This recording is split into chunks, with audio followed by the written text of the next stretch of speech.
very quickly, and in today's world, you not only need the memory and analytical skills that are so important on those tests, you also need to be creative.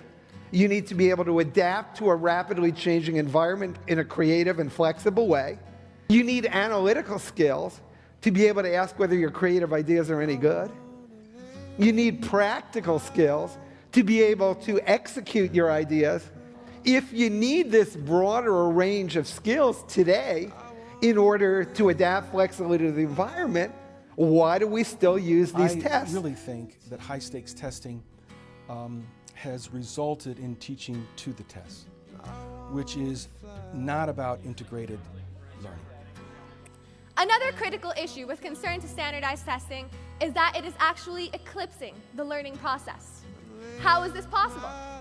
Well, the ugly truth is that educators spend more time preparing the students for the test rather than actually teaching the material, creating a monotonous classroom environment and thus boring the students to death.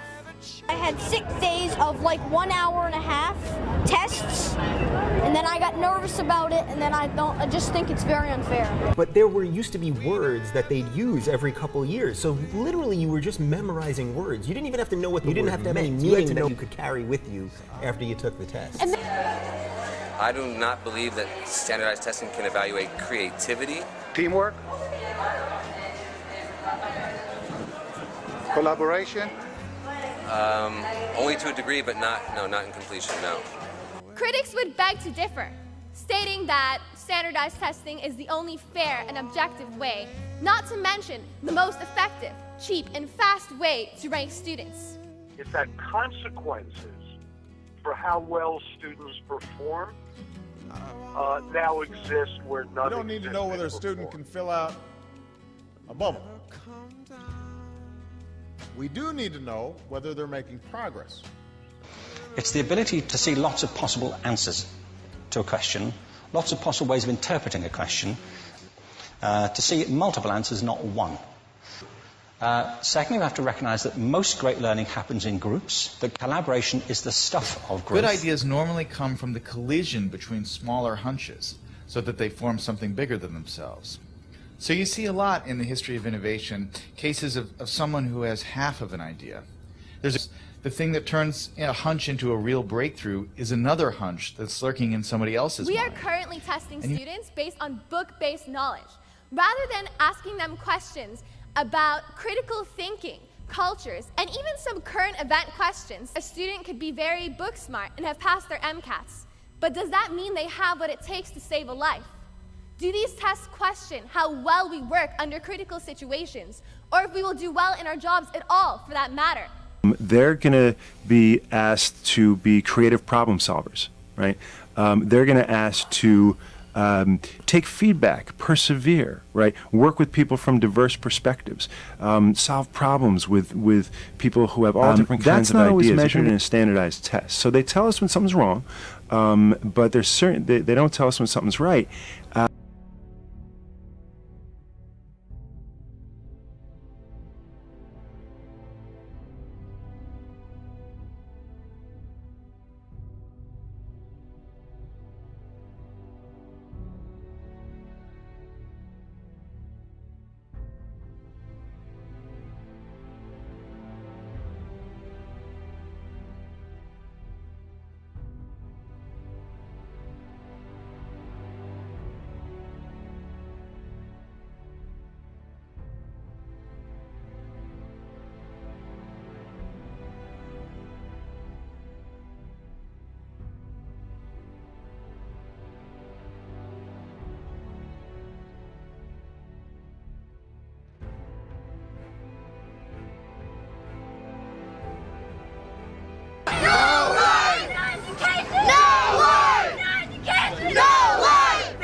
What we're doing is we're trying to basically shape our kids' future a little bit, allow for a little more of a creative educational process.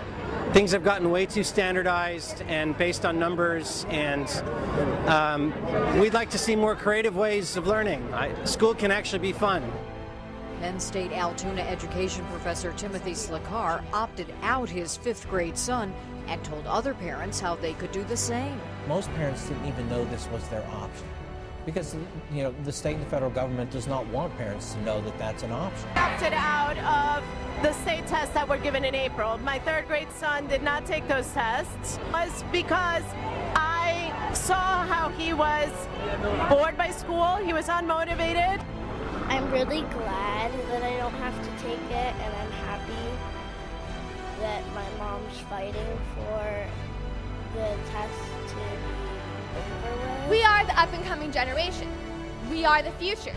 How do you want to prepare us? Do you want to challenge us? Do you want us to be good, creative problem solvers? Do you want us to be critical thinkers?